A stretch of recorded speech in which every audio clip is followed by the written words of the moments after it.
Alamin naman natin na magiging panahon natin for the rest of the day kasi ngayon medyo maaraw pero sabi nila meron daw bago tayong bagyong aasahan. Actually, kahapon, nag-red alert ang Lamesa Dam. So nakakagulat, hindi naman umuulan doon Yes, sa amin. actually. So yan ang importante nating malaman kung ano nga ba ang nangyayari sa weather sa ating bansa. Hatid yan sa atin ang ating weather lover si Amor La Rosa, nagulat ng live mula sa Pag-asa DOST. Amor, magandang umaga sa iyo. Yes, good morning Sandro, good morning Pilipinas. Ngayong umaga nga ay kasama natin si Mr. Alzar Aurelio na weather forecaster ng Pag-asa. Good morning Mr. Aurelio. Good morning sa iyo, Amor, sa lahat ng ating televiewers. Yes, tama ka dyan Sandro. Meron tayong panibagong bagyo ngayon na nga ay ang bagyong Santi mula sa pagiging low pressure area kahapon ng umaga ay kagabi nga ito nga ay na-develop na sa pagiging isang tropical depression. At nga naman Mr. Aurelio, meron na po ba tayong update tungkol sa lokasyon nito? Paano po ba ito kikilos sa mga susunod na mga oras? At syempre, tulad nga ng tanong ng ating mga kabayan, ano po bang inaasahan nating lagay ng panahon para sa araw na ito ng Miyerkules? Mauulit po ba yung mga pag-ulang naranasan natin kahapon? Ito nga si Bagyong Santi ay kagabi ay naging ganap ng bagyo na dati ay low pressure area. Sa mga oras ito ay nasa Philippine Sea na makikita at ito ay nasa layong 600 kilometers ng east ng Birac, Catanduanes. At isang ganap na tropical depression kaya ang lakas ng hangin po niya ay umaabot sa 45 kilometers per hour. Ayon sa atin sa forecast track na inaasahan po natin kikilos itong si Bagyong Santi na pa west-northwest sa bilis na 15 kilometers per hour. At ito ay inaasahan po natin maaaring tumbukin itong parte ng Northern Luzon.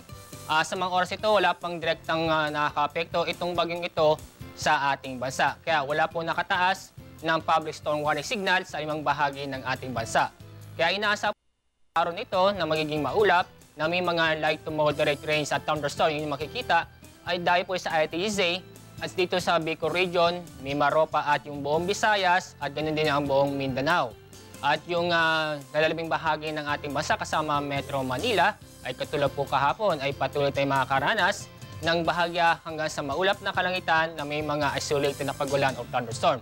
Tulad kahapon, nagkaroon tayo ng isolated thunderstorm sa Metro Manila at inaasahan po natin ngayong hapon ng gabi ay makakaranas tayo ulit ng isolated ng thunderstorm o isolated na rain showers. Mr. Aurelio, since nabanggit nyo tungkol dito sa inyong forecast track, dito sa magiging pagkilos ni Bagyong Santi sa mga susunod na mga oras at susunod na mga araw, mapapansin talaga natin na lalapit talaga dito sa ating kalupaan itong si Bagyong Santi. So inaasahan ba natin na posibleng magtaas kayo ng storm warning signals at saan-saang areas kaya yung mapapabilang dito sa babalang ito at ano ba dapat nating asahan? Lalong-lalo na doon sa mga bibigyan ninyo ng storm warning signal. Tama, itong si Bagyong Santi ayon sa ating forecast track na itikikilos na west-northwest at maaaring tumbukin ang Northern Luzon. Kaya maaari po magtaas tayo ng signal dito sa bahagi ng Northern Luzon, maaari po Isabela at Cagayan. So yan po mga kabayan, para po sa mga residente ng Isabela at Cagayan area, kayo po ay posible pong bigyan ng storm warning signal o babala ng Pag-asa sa mga susunod na mga oras o kaya naman po ay mga susunod na mga araw dahil po ito po si Bagyong Santi ay tinutumbok po ang direksyon papunta nga po yan sa Northern o kaya naman po ay sa Central Luzon. At ito naman Mr. Aurelio, nitong nakaraang buwan nga kapag meron tayong bagyo dito sa loob ng ating PAR, ay napapalakas dito yung ating hangin habagat yung southwest monsoon. Pero dito ba sa kaso ni Bagyong Santi, since ito ay pupunta sa may Northern Luzon, sa may itaas sa bahagi ng ating bansa, inaasahan ba natin na hahatakin ito o palalakasin nito ulit itong southwest monsoon o habagat kahit tayo po ay nasa bare months na? Tama, ay October pa lang ngayon at di pa tapos ang tag-ulan. Inaasahan pa natin na magkakaroon tayo ng habagat at maapektuhan dito ang mga malaking bahagi ng ating bansa, lalo po ang Luzon at Visayas. Dahil po yan ito sa si Bagyong Santi na maaaring tumbukin itong Northern Luzon at inaasahan po ng kikilos sa west-northwest. Pero ang epekto ng habagat ay hindi katulad noong August. Mahina lang po ang epekto ng habagat kung saan magkakaroon po tayo moderate rains at thunderstorm dulot ng habagat. So ayan po, patuloy po nating i-monitor ang mga pagbabago sa magiling na ating panahon sa mga susunod na mga araw. At last question na lang, Mr. Aurelio, bakit ba naiiba ang pagkilos nitong si Bagyong Santi kumpara naman dito kay Bagyong Kidan at Bagyong Ramil na kalalabas pa lamang ng ating Philippine Air Responsibility nitong mga nakalipas sa araw dahil ang main direction ngayon nitong si Bagyong Santi ay pa-westward. So ano ba ang dahilan bakit ganito yung pagkilos niya? Tama, yung matatandaan itong nakalipas ng dalawang bagyo na halos parehas ang kanyang pagkilos na pa-northward tulad si Kidan at Ramil na patungo sa Japan. Pero itong si Bagyong Santi na inaasahan po natin po west-northwest. Ang dahilan po dyan itong high pressure area kung saan nakaharang mismo dito banda sa north ng bagyo. Kaya ang inaasahan po natin pagkilos ni Bagyong Santi ay generally westward na maaaring tumbukin ang northern Luzon.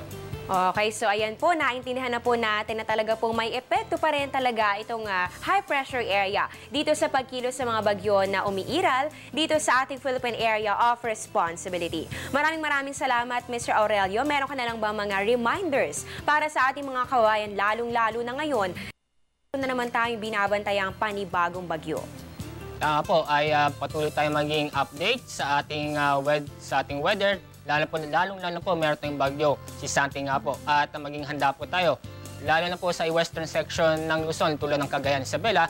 Dahil kapag ito magpatuloy itong bagyong Santi sa kanyang direksyon, maaaring maapektuhan ang northern Luzon, lalo po ang Isabela at Cagayan.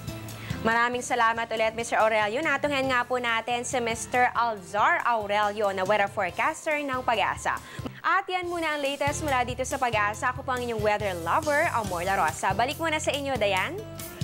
Maraming salamat sa iyo, Amor La Rosa.